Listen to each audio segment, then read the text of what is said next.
হাতে মেহেদি দিলে নামাজ হবে কিনা। হাতে যদি মেহেদি দেন মা বোনরা, তাহলে সেক্ষেত্রে নামাজের কোনো অসুবিধা হবে না, বরং মেয়েদের জন্য হাতে মেহেদি দেওয়া সুন্নাহ, ভালো।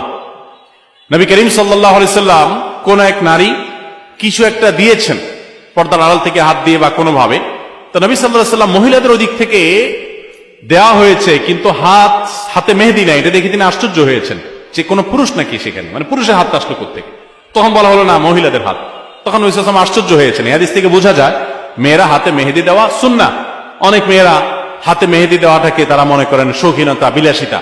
তাদের এই সাজগোজকে ইসলাম পছন্দ করে, প্রশংসা করবে, বিশেষ করে বিবাহিত নারীরা তো বটেই।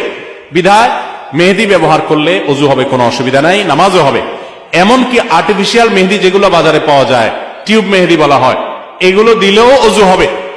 এগুলো দেওয়ার ফলে অনেকে মনে করেন ওযু হবে না, কারণ এগুলো দেওয়ার ফলে অনেক সময় এই মেহেদিগুলো খসে খসে পড়ে, চামড়া খসে পড়ার মতো।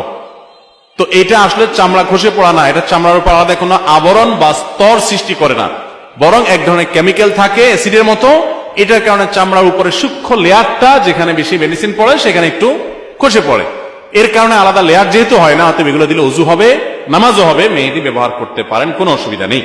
এবং মেহেদি চুলে ব্যবহার করা যায়, পায়ে চাইলে পায়েও মেহেদি ব্যবহার করা যায়। অনেকে বলে না, যে মেহেদি দাড়িতে চুলে ব্যবহার করা হয়েছে, নবী সাল্লাল্লাহু আলাইহি সাল্লামের সুন্নাহ যেটি আপনার দাড়ি চুলকে সাদা হয়ে গেলে সেটাকে অন্য কালারে, মেহেদির কালার ইত্যাদিতে পরিবর্তন করার নির্দেশ তিনি করেছেন, তাহলে সেটা কিভাবে আমরা পায়ে দিতে পারি? অনেকে বলেন এটা একেবারে অযৌক্তিক কথা এবং শরীয়ত কোথাও এটা নিষেধ করে না যে পায়ে মেহেদি দেওয়া যাবে না, পায়েও মেহেদি দিতে পারেন।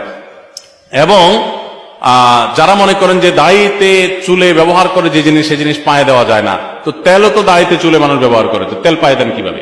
তো এটা যেরকম পারেন মেহেদিও একইভাবে দিতে পারবেন।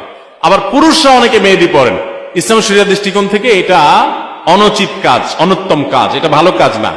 এটা মেয়েদের জন্য আল্লাহ তাআলা রেখেছেন, তারা সাজগোজ গ্রহণ করবে। দেখেন কিছু জিনিস আছে মেয়েদের জন্য স্পেশাল, এগুলো ছেলেরা টানাটানি করতে যাবে না। ছেলে মানুষ, আপনি মেহেদি হাতে দিতে যাবেন না। আপনার মেয়ে, আপনার স্ত্রী, তাদেরকে মেহেদি হাতে দেওয়াবেন। আমাদের দেশে অনেক ছেলেরা আছে এই কাম করে। এখন কিয়ামত যত নিকটবর্তী হচ্ছে, ছেলেদেরটা মেয়েরা, মেয়েদেরটা ছেলেরা ধারণ করা শুরু করেছে। ছেলেদের জন্য, মেয়েদের জন্য নির্দেশ করা হয়েছে তারা ওড়না পরবে। এখনো আজকাল বাজারে যে সমস্ত পাওয়া যায় মেয়েদের, অনেক জামার সাথে ওড়না পাওয়া যায় না, ওড়না মেয়েরা পরতে চায় না, বরং পাঞ্জাবির সাথে এখন ছেলেদের একটা ওড়না দেওয়া হয়, আছে না নাই? তো এগুলো কিয়ামতের লক্ষণ। শয়তান নারী পুরুষের মধ্যে এ ধরনের অস্থিরতা তৈরি করবে, এটা কিয়ামতের আলামতের মধ্যে থেকে একটি।